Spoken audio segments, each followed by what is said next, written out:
good to have you all. I hope you are very tired, so that I can put you to sleep now, because I'm going to speak for an hour and you'll schluf. Just make sure you don't snore. If you do, let me know, and we won't embarrass you. I'll make sure you stay awake. I'll call your name out once in a while and you'll stay awake. Okay, so this past year we've been doing the Torah portion, which is not officially, but everyone comes and I just talk randomly about different ideas in Judaism. And that I've been doing that every single week for this past year. And it's been amazing, even though we had Zoom for some of the time. For a lot of the time, we still did it with Zoom and we still gave out tacos. But now I want to change things a bit. I want it to be that we have some more deep learning, because it's been already 4 years of weekly teaching, and I want people to come out with something on a new level. So I know many of you have learned Pirkei Avot, or some rabbi has come to you and said, hey, maybe I'm going to explain. But some rabbi has probably come up to you and said, hey, you should learn with me, or let's do coffee. And then they start studying with you Pirkei Avot. So I want to teach you some of the wisdom that our rabbis have taught us for so many years, for thousands of years. And it's wisdom that we go with and we take with us in every aspect of life. Pirkei Avot means ethics of our fathers. And there's a reason why it's called that way. In Hebrew, a father means the foundation. Like on Shabbat, there's foundational things that we don't do, and then there's branches of those foundations. So the same with Pirkei Avot. Avot means the foundation.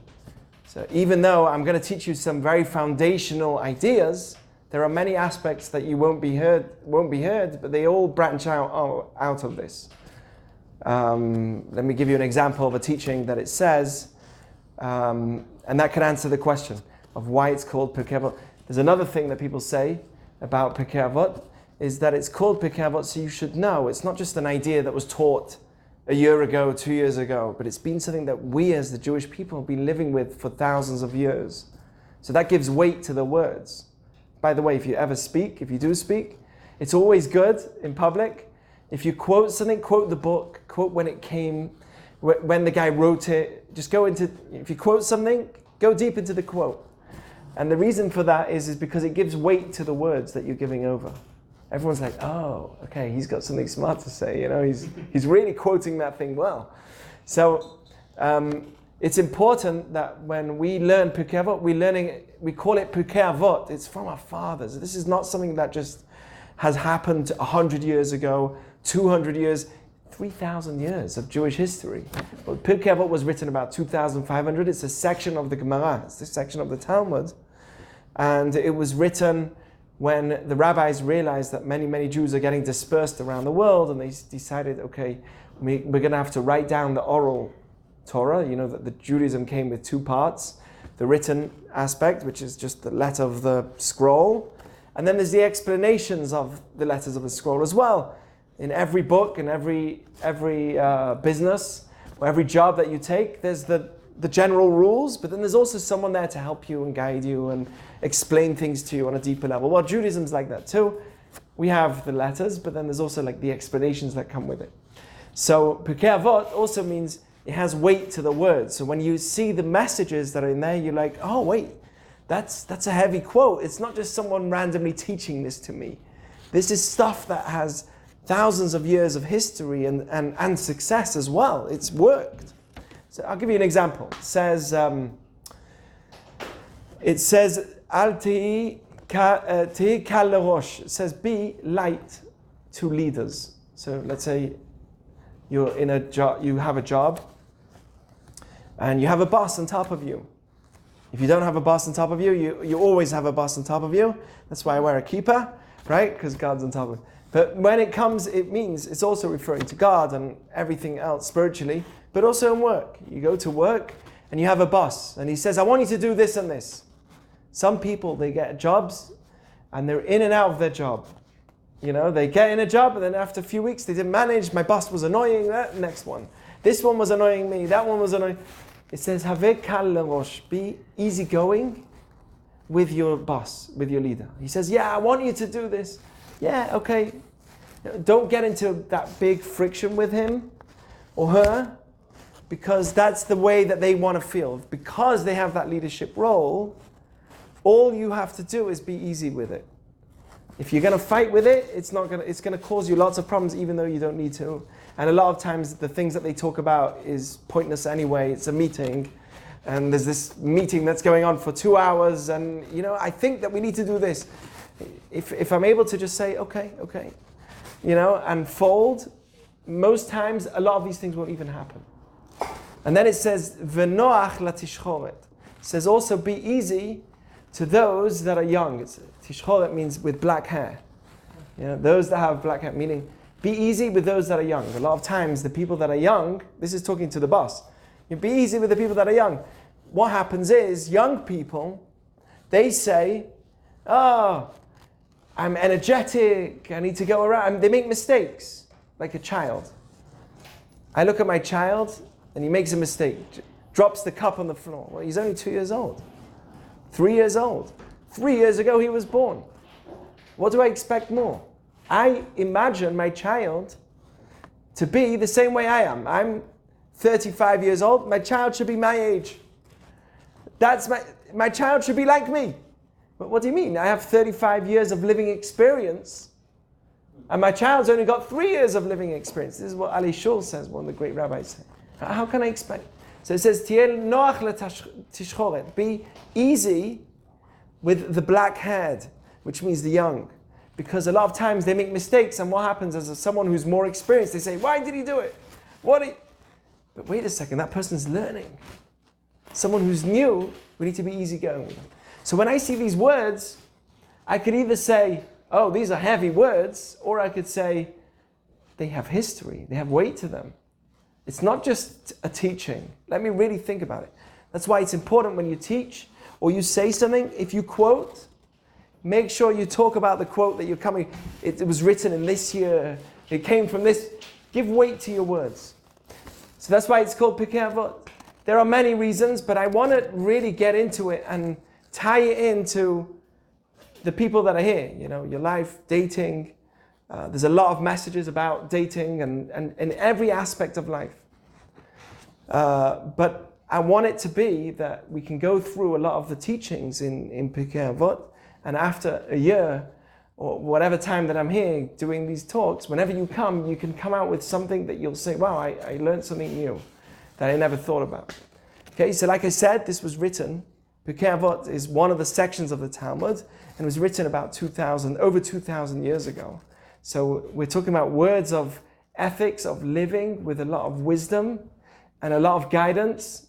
And a person needs to realize that this is not just something that's true now, it's true back then, it's true in the future, it's true now as well. And it was, is, and will be. That's what truth really is. It's something that is true it's true through time. Right? That's the definition of truth. Truth is something that stands the test of time. So I want to go through with you some of the teachings and maybe we can come out with something from this. So one of the first, before it even tells me anything, it tells me how things were passed on from generation to generation. And then it says like this. Listen to me. Listen to these words. It's the first thing they taught. It says, this is how it starts off in ethics of our fathers. It says, Moses got the Torah from Sinai. Did he? Where did Moses get the Torah from? Sinai? God. From God. But for some reason it says he got it from Sinai. There's a lesson there. Okay, it doesn't say he got it from God, he got it from the place. But you don't get the Torah from the place, you get the Torah from God, right? So something wrong with that. And then he gave it over to Joshua. Did he only give it over to Joshua? Was there many people that he taught to? There were many people. What's going on there? So Joshua gave it over to the elders to the prophets gave it. It goes through each generation until it gets to the Great Assembly, which was the time that this was written, about 2,500 years ago. What was the first thing they taught? We'll get back to the beginning. What was the first thing they taught? My friends, listen to this. The first thing that they would say, they would always say three things. And the first thing they said was, Be deliberate in judgment. Be slow to judge. Here we have a 2,500-year-old book. And of all the teachings that they could teach, the first thing they said was, be slow to judge. Why? Why is that so important? Obviously, it must be that it's the foundational teaching of many other things. True? Otherwise, why would it be the first thing? But why is that so important? It's important to every aspect of life, not just to someone who's in court. In court, it says, according to Jewish teaching, the more time you give something, the better. You don't judge straight away. You want to find the bigger picture. Someone who's instinctual and says, okay, you're wrong, you're good. That's it. That's a mistake. You got to see the bigger picture. What is the whole story? How did this all happen? How did this person make a mistake? Right? You got to see the bigger picture. But outside of that, that's in court. But outside of court, it's so important to be slow to judge. Let me give you an example. You go on Hinge. Okay, now I got your attention. You go on Hinge, and there's a whole bunch of people that you can swipe or not swipe, or however it works. I don't know if you have the plan or don't have the plan. Someone was explaining it to me yesterday. So even if you don't have the plan, you're limited. They want you on that platform, so that you're limited to a certain amount of people. So you find someone and you press like. They press like and you're like, oh wow. Now, I'm talking to the guys right now, because for girls it's a different experience, right? But for the guys, you see someone liked you and you like them and you're like, whoa, okay, she's interested. And then you send a message and it's really, everything looks amazing. She looks amazing, right? Guys, you know what I'm talking about? She looks amazing. You send a message and no answer for a few hours. Then all of a sudden, hey, manishma, you know, like some Hebrew, and you're like, whoa, okay, this is cool. We're getting somewhere. It's not just some random person that says they're Jewish. Like, we're getting somewhere. And that makes you really excited, right? Because you got that comment, and you're like, okay, this is happening. We're getting somewhere. So you get really excited, and then you have a conversation for like 10 minutes, let's say. You try and exchange numbers, and that's it. All of a sudden, cold. She made you excited for no reason. For the next 5 days, nothing. Kind of disappeared off the tables. You go on her Instagram. You don't want to say hi to her on Instagram because she never gave you an Instagram. You don't want to message her. Why is it so funny?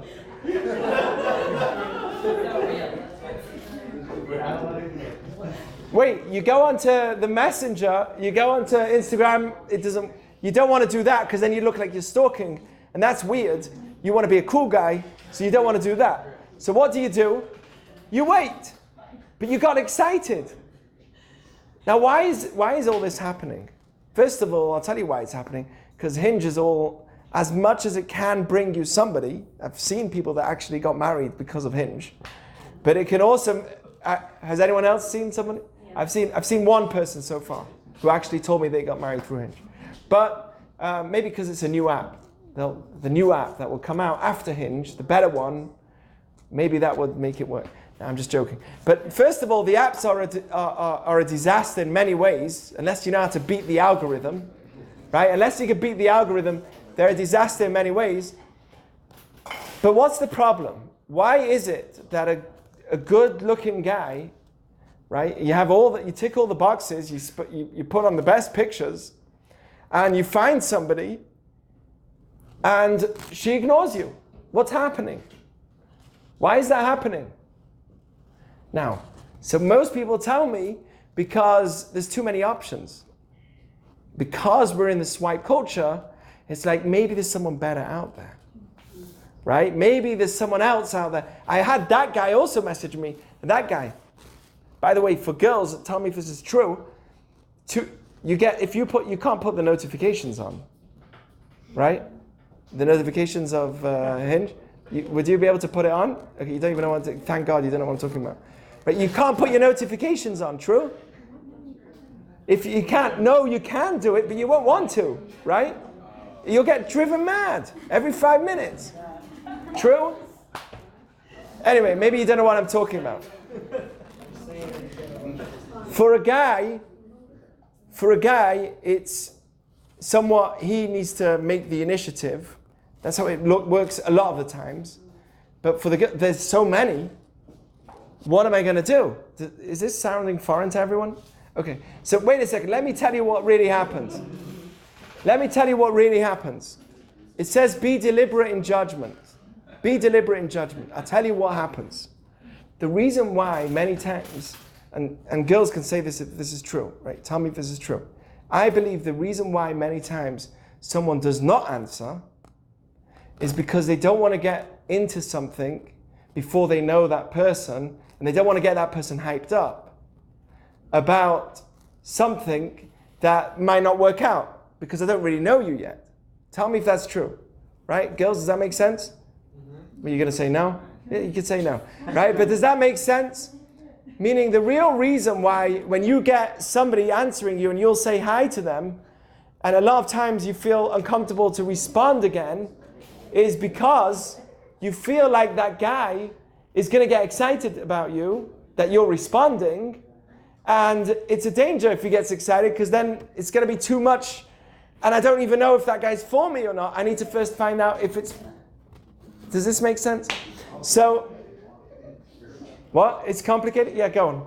I don't know if you're looking for someone to say something, but go ahead, keep going. Oh, okay.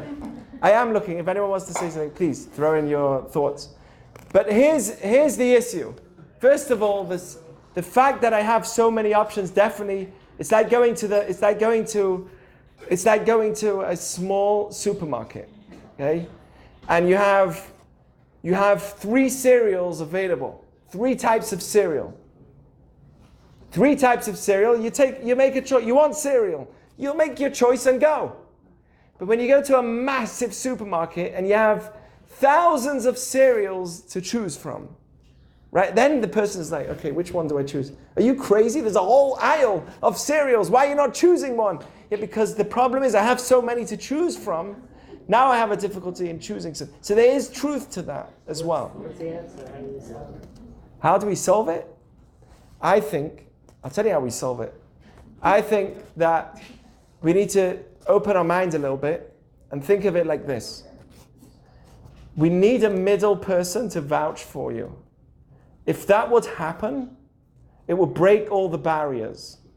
So, let's say, here's Dylan, and on my app, let's say that I create, maybe someone can create this app, it's not copyright. I want people to get married and find their spouse, so it's good, please.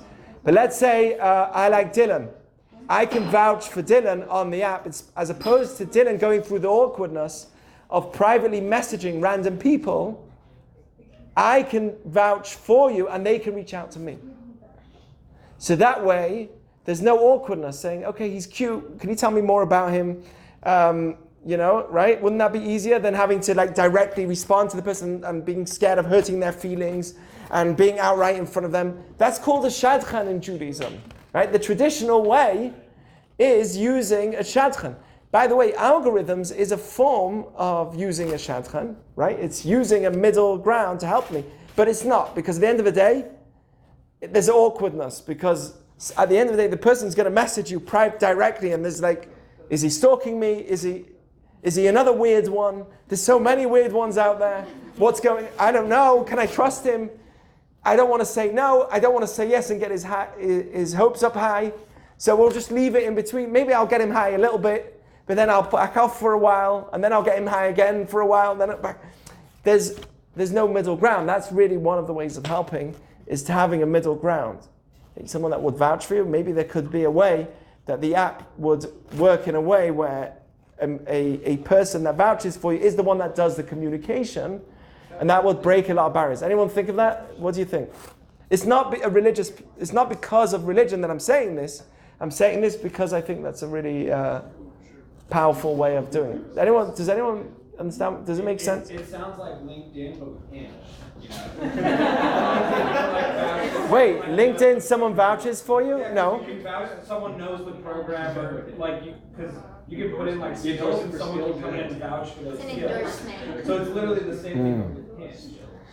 Well, Hinge, at the end of the day, you still need to show yourself off all day, right? Oh, look what I did. I made a business deal. And like, in a way, I dream of something that will be, you can be somewhat personal, but modest also, right? Not only modest religiously. I'm talking about modest as in, you don't have to show yourself off tremendously, but you can give a bit of information about yourself and then not have to go through the awkwardness by using a middle ground. If that's what happens on LinkedIn, I'm not good on LinkedIn, but if that's what happens, then that's great. It's good to know. Maybe I should do that for some business, which I don't have. Okay, so, but here's the first thing. Be deliberate in judgment. If you want dating to work, first thing that you've got to, before you even approach it, just know that you can't judge the person too quickly. Don't say, oh, they're ignoring me. Oh, there's no communication. Oh, there's no... Wait, let's see the bigger picture. It's hard for them. It's hard for the other side. There's a reason why they can't answer. Let's find the bigger picture. That's called being deliberate in judgment. It's not just there, though. How about educating your kids? Me. I don't know, no one else here but me, right? My kids, they're fighting. One's crying and one's smiling. I come running in the room. Hey, what happened? One's laughing and one's crying. What's my immediate reaction? Why are you laughing? Right, well, why are you crying? Why are you laughing? Who's the person that I'm going to blame first? The laughing kid. Why? Because that's my nature. Are you happy that the other one's crying? What's going on? Why are you laughing? What happened? What? And I didn't know that what happened really was he didn't do anything. She was just jumping and then suddenly she fell in a funny way and it made him laugh, and he doesn't really, he cares for her, of course, but the way that it all happened was very funny and he thought it was a joke and he was laughing. I've got to find out the bigger picture. That's called be deliberate in judgment. Don't just judge based on the picture that you see and you say, okay, that's the way it is. Same with work. Right? Someone didn't answer you. Someone didn't respond to you. If you want to succeed in business, it's the same way. The same way that it is in that regard, it is in Judaism as well. Be deliberate in judgment. That's the first thing that they taught. Makes sense, right? It applies to almost everything in life, especially in Judaism itself. When it comes to Judaism, you gotta wait, right? You ever met a rabbi and he spoke to you and he's like, I have all the answers in 1 second. Here, let me just give it to you. There was one rabbi that did that, Hillel. And what did he say?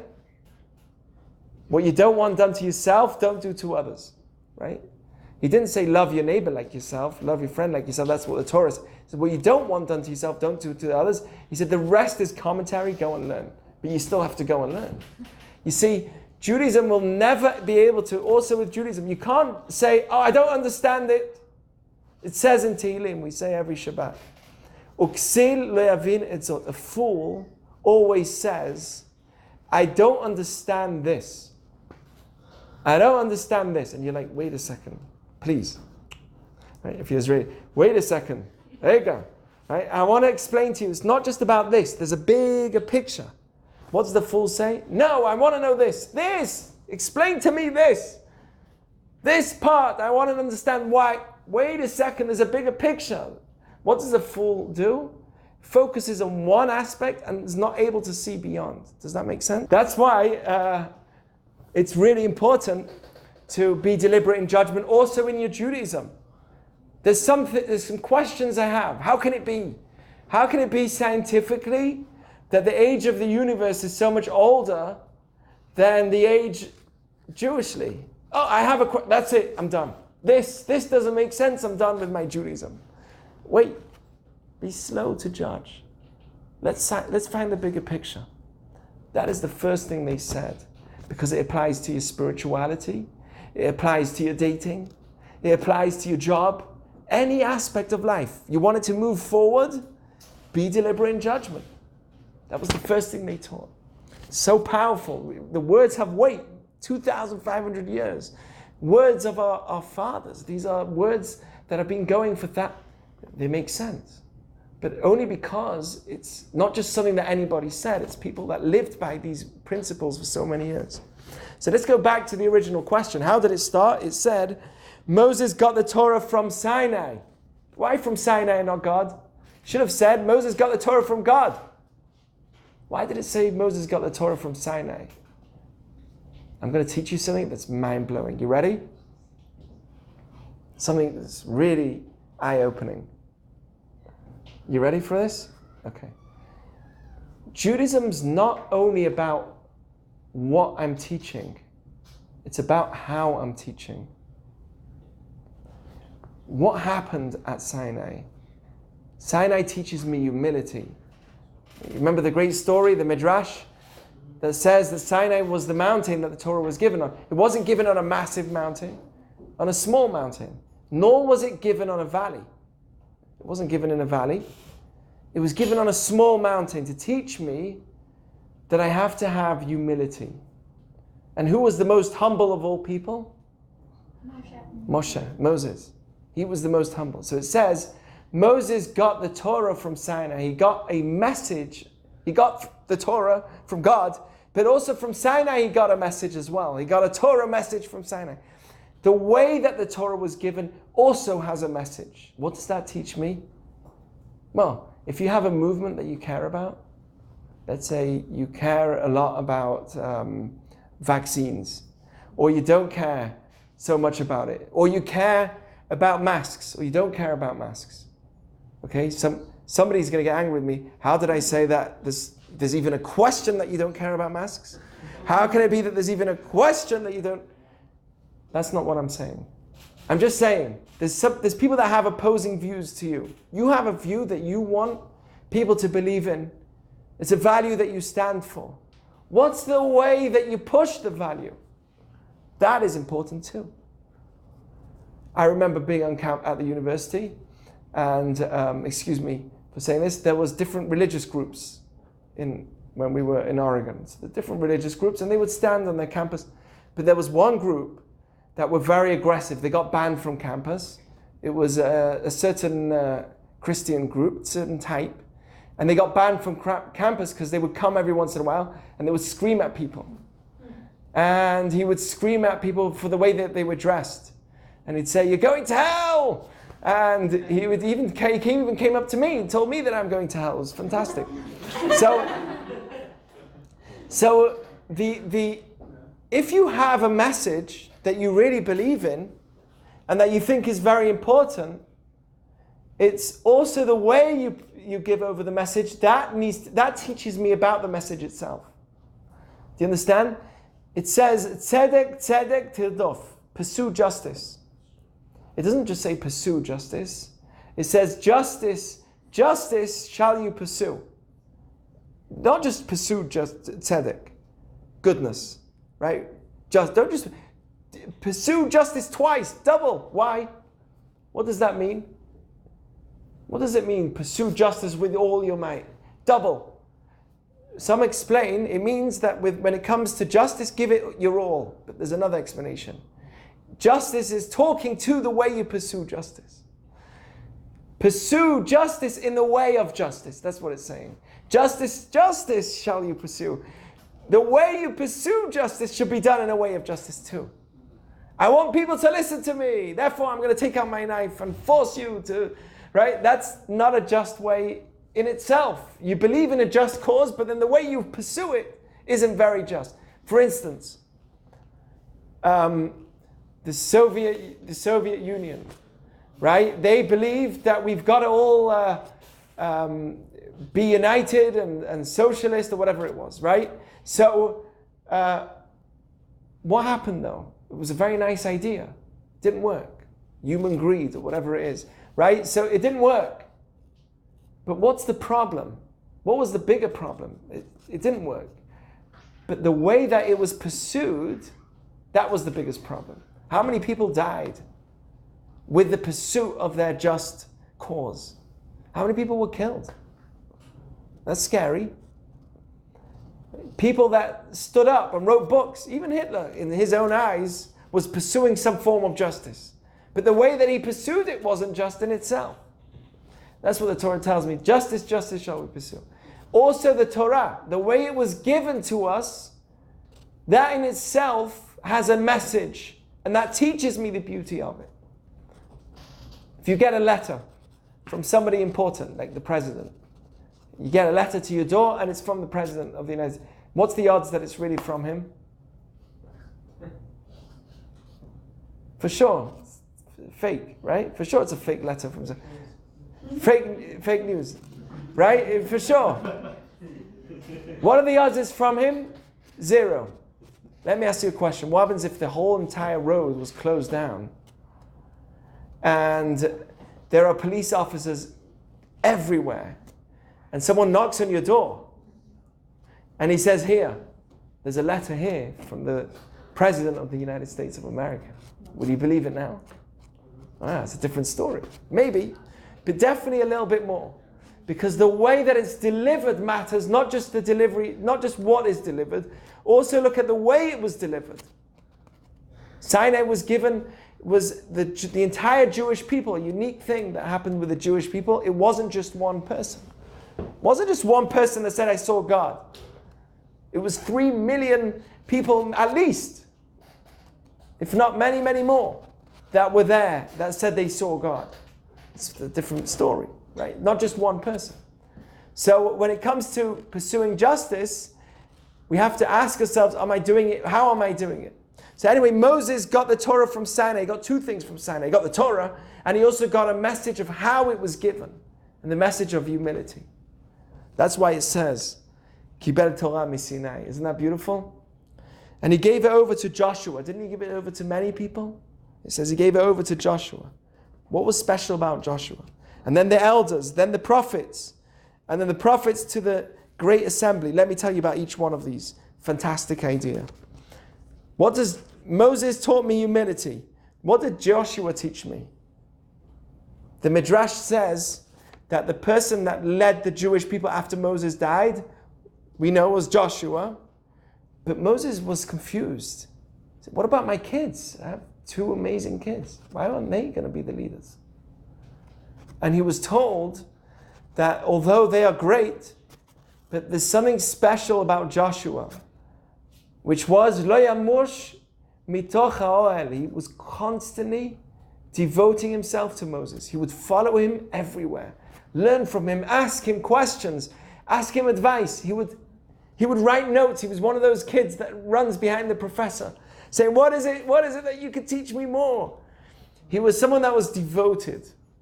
So Joshua had the power to receive the leadership, even though when it works like kingship, the child is the one that's the king after the father.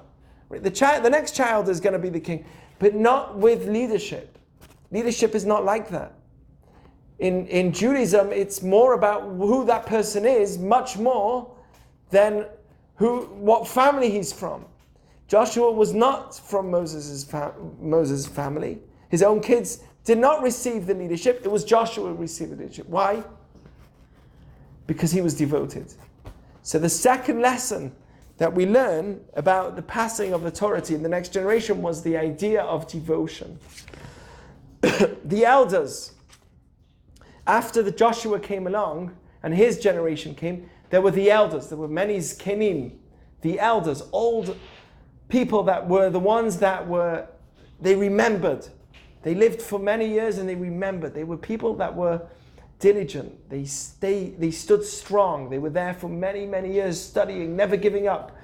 What's the unique thing about an older person who's wise? What makes an older person that's wise unique? Experience. You know what else? The ability to repeat on something again and again, even though I've learned it already. To constantly want to learn something from new, even though I've learned it already. By the way, in Judaism, that's how it is. We just had Simchat Torah, the celebration of the Torah, right? That was just the holiday that we had a week ago. What did we do on that holiday? We celebrate the Torah. We finished it. Every week we read the Torah. And then what do? We take it out again. We say, okay, now we're done, but we're going to start over again. Hey, can we not have 1 week break? No, we won't even have 1 week break. Immediately we're going to start reading it again. What kind of book is this? You dance with the book. You read it every week. for years on end, and then you read it again, and you say, okay, we're not done with this. Let's do it again. Can we not just give it a break? That's called elders. The elders are the ones that are able to read something and do what we call in Jewish teaching chazara. That's what we call there's one rabbi, the Chazon Ish, who said that the real way to study Torah is to learn it many times. When you learn a good idea, you learn it once, that's not enough. Because that good idea needs to be embedded into your soul. It needs to be part of your ego. It needs to break down the inners. Not just your intellect needs to know. It needs to come part of you. Wisdom isn't only about knowing information, it's about feeling and living the information. That's why they were the elders. So from them we learned the idea of not stopping. And then the prophets, what did they teach us? Prophets teach us that there's a certain amount, in Judaism we learn, that there's a certain amount of wisdom that you will acquire, and the rest, if you're doing the right thing, the rest will be a gift from God. Such an important idea. How many people here have said, oh, this is impossible for me, I give up? Right? How many people said, this is impossible, I give up? This is impossible, whatever it is. This job is impossible, I give up. This life is impossible, I give up. Judaism says like this. If you look at all the books of Talmud that we have, you learn one page of Talmud, it will take you a month. You can easily look at all the books we have and say, okay, that's it. There's too much. It's impossible. How can I do it? What does a wise person say? A wise person says, today I'll learn one page. Tomorrow I'll learn another. The next day I'll learn another page until I finish the entire thing. It's doable. And not only is it doable, in Jewish belief, we believe that if I do my part, there's such an important aspect of your life that you need to embed into you. If I do my part, if it's the right thing, God will take care of the rest. A lot of people think, okay, I'm going to study, I'll do my part, and then I'll stop. It's not like that in Judaism. Moses, he was on the mountain. You remember this story? Moses got the Torah for 40 years. Right, you know this part? Right? Moses gets the Torah 40 days. 40 days he was in the mountain, and he got the Torah. How can you learn the whole Torah in 40 days? You can't. Do you know what it says? He put in his effort, day after day after day. For 40 days he was toiling. He said, I'm not going to understand anything. I can't understand anything. And on the 40th day he got everything miraculously. That's a Jewish belief. That when I put in my effort, if you look at some of the rabbis of our history, how do we have such great scholars? How do we have such great... We had Maimonides. If you spend some time studying Maimonides, it's mind-blowing. Rashi, some of the commentary, Talmud, how do they come so great? What do they do? The answer is they believed if I'm doing my part, the rest will come my way. And that's something that you need to take with you as well. There's another hidden message here. The hidden message of the Nevi'im. The prophets. They did their part and then they had the wisdom, the spiritual, divine wisdom that came their way. If a person believes I'm doing the right thing and I'm going to put in the effort because I'm doing the right thing, the rest will just come in. You look at anybody's life. You look at the Jewish people. It doesn't make sense. 50, 60, 70 years ago, look where we were, and look how we've come out of our victimhood, and we've created a people that's so strong and powerful. How did we do it? The answer is we didn't. If we would have looked and thought too much, we would say, impossible, impossible, give up. How did we not give up? Our faith. What's our faith? We say to ourselves, I'm going to do my part, which is the right part, and God's going to take care of the rest. If I try and think to myself that I need to control the entire life of mine, right? If I constantly, that's a very unhealthy way of living. Because then I think I'm in control of everything. When I realize I'm not in control of everything, but I am in control of doing as much as I can, and the rest will just fall into place, and I believe that, then I can achieve.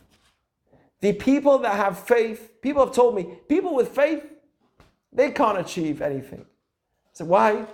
He said because they have their faith, so they say, oh, God will provide, God will provide. They don't put in the effort. But it's the opposite. Someone with faith, look at it from another angle. Someone with faith says, I'm going to put in my effort and not give up, even though it may seem impossible, because if this is something that I'm meant to be doing, then I'm sure that everything is going to fall into place afterwards. This is such an important mentality that a person needs to carry. This is a foundation of our belief. That's called the prophets. The prophets were people that worked on themselves. They made themselves happy. They studied Torah. And then they were given a spiritual, divine understanding as well afterwards. And you look at our people and you'll see that's exactly our story. We put in the effort.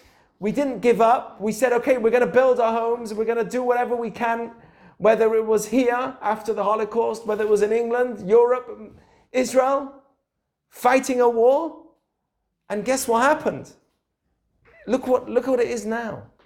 Look what it is now everywhere. New York, here, the Jewish people never gave up. What was our secret? We said we're going to do our part and the impossible will become possible. Because of our understanding that there's not just us in the picture, there's a higher power in the picture. Okay, that's the idea of Nevi'im.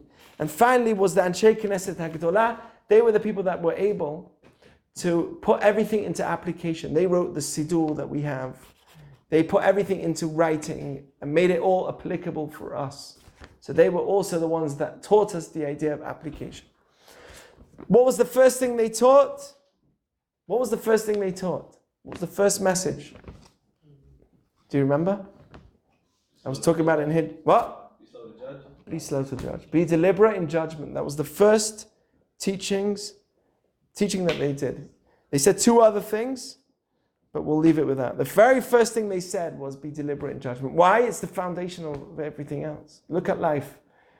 If you look at life, everything that includes someone who's successful is someone that's able to say, wait a second, I'm not judging the entire picture. I'm not going to come to my conclusion based on my instinct. I'm going to wait on things. Whether it's with my boss or with my child or with my dating or whatever else is. Okay, so next week we'll continue.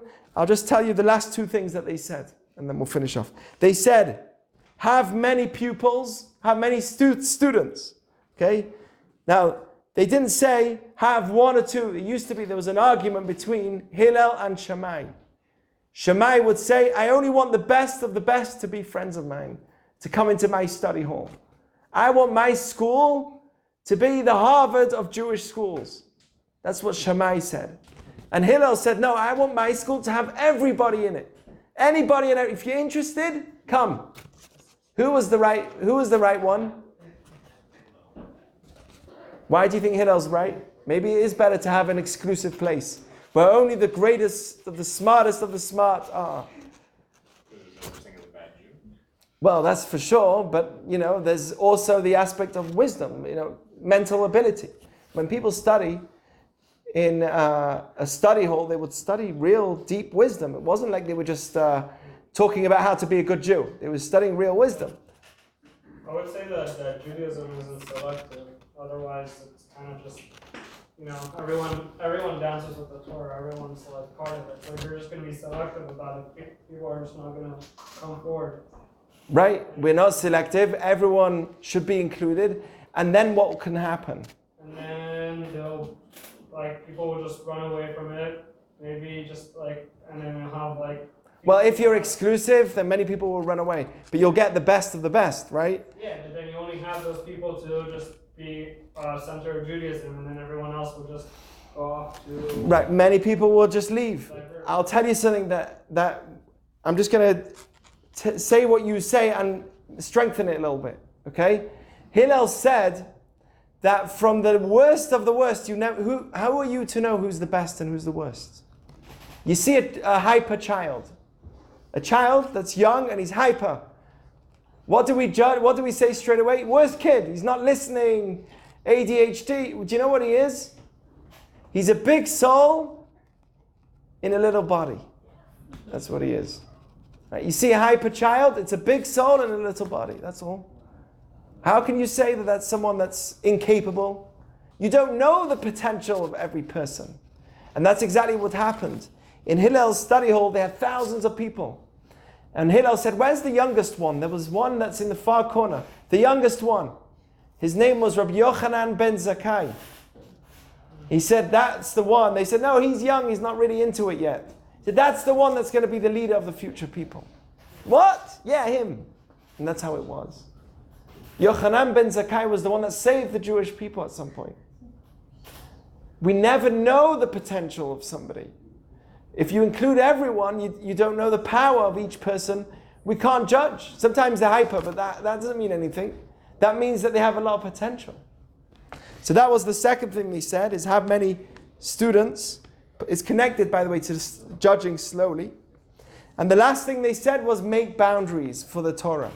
When you study or when you live a Jewish lifestyle, if you want to succeed, you have to make boundaries. Don't just live a life of saying, if this is what I can do, then I will. Oh, it says I can drive 35 miles an hour? Fine. I will always drive 35 miles an hour, even if there's someone in front of my car. Hello?